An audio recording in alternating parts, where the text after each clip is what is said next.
looked at gold, like those big gold bars you see in movies, and thought like, I wonder if people actually invest in that. Yeah. Well, that's what we're going to be talking about today. We're doing a deep dive into gold and precious metals as investments. Okay. So we'll be looking at why it's been seen as valuable for so long, and we'll also be looking at whether it still makes sense to invest in today's world, with all the other options out there. Yeah. So, yeah. Gold, it's shiny, it's pretty, it's been, the basis of economies for ages. But how does it actually hold up as an investment now? Well, I think you hit the nail on the head when you said it's been the basis of economies for ages.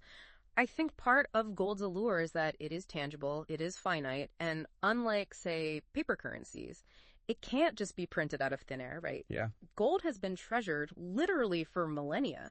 And I think that long history plays a big part in why it's considered this safe haven asset, especially during times of economic uncertainty. Okay. So it's got this historical significance and also a limited supply, but I'm guessing most people aren't burying gold in their backyard these days, right? No. So how do people actually invest in gold in the 21st century? You're right. Digging for gold in your backyard is not exactly the most practical approach. Yeah. I mean, it is worth mentioning that some people do like to own physical gold. Yeah. I could see that. But I think for most investors, there are much more convenient options out there, Right. like gold ETFs and mutual funds. Okay. And basically, these are baskets of gold-related assets that are traded on the stock market.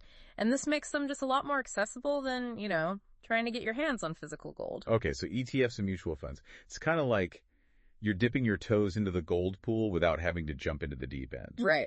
Right. You don't have to go and buy a big gold bar or something like that. Exactly. But I think I'm a little unclear on what is the actual difference between an ETF and a mutual fund?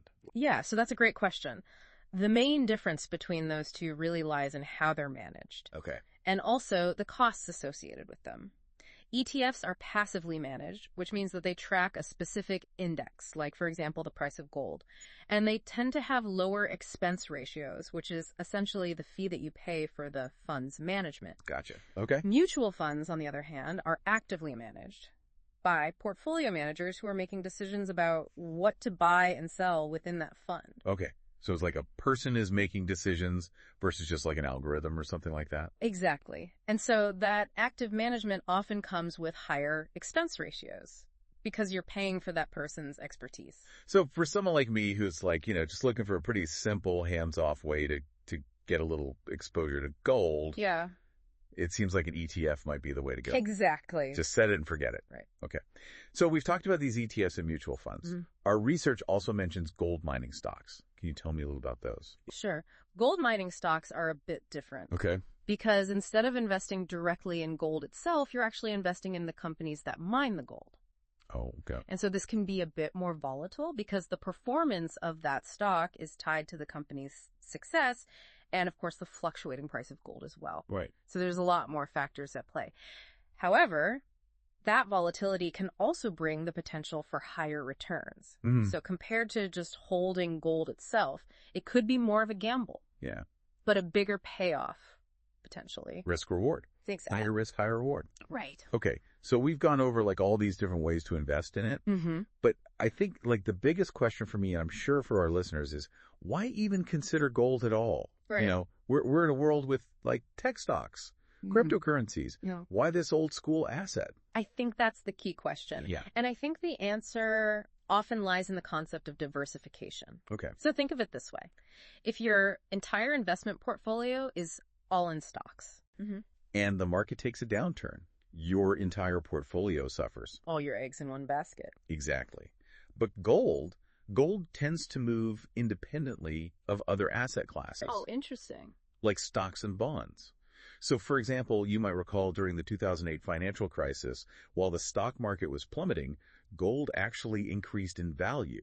Wow. So it acted kind of like a buffer Yeah. for investors, helping to mitigate their losses. So it's almost like a backup generator or something like that, like when the power goes out. Right. Like it's not your main source of power, but it keeps things running when things go bad. Exactly. A good analogy. And, speaking of economic uncertainties and stuff like that, what about inflation? I know a lot of people are really worried about inflation these days. Yeah. How does gold, how does it do with inflation?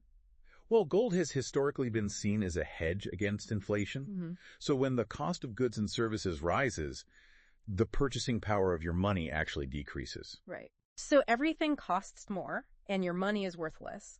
However, gold, with its finite supply and its sort of inherent value, tends to hold its value much better than paper currency in those scenarios. Oh, okay. So it can act as a way to potentially preserve your wealth when inflation is eating away at the value of your cash. So it's almost like gold is like holding its breath underwater while the rest of like the economy is kind of like, gasping for air. Yeah, I like that.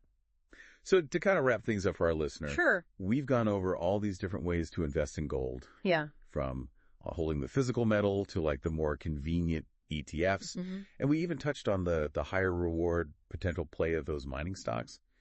And we've also, gone over some of the reasons why someone might consider adding it to their portfolio, like the diversification aspect of it. Right. And, this potential hedge against inflation. Yeah. What would you say is like the biggest takeaway you would want our listeners to remember after listening to today's deep dive? I think the biggest takeaway is that gold can play a really unique role in a well-rounded investment strategy. Okay. It's not like a get-rich-quick scheme, Right. but it's a potential way to mitigate risk and preserve wealth during turbulent times. And as with any investment, it's always important to do your own research, Yeah. Consider your own risk tolerance. Yeah.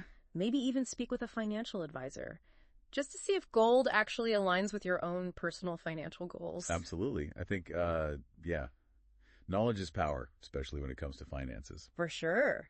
So yeah, listener, hopefully we've given you like a solid understanding of gold and precious metals Mm-hmm. and how they can play a part in investments.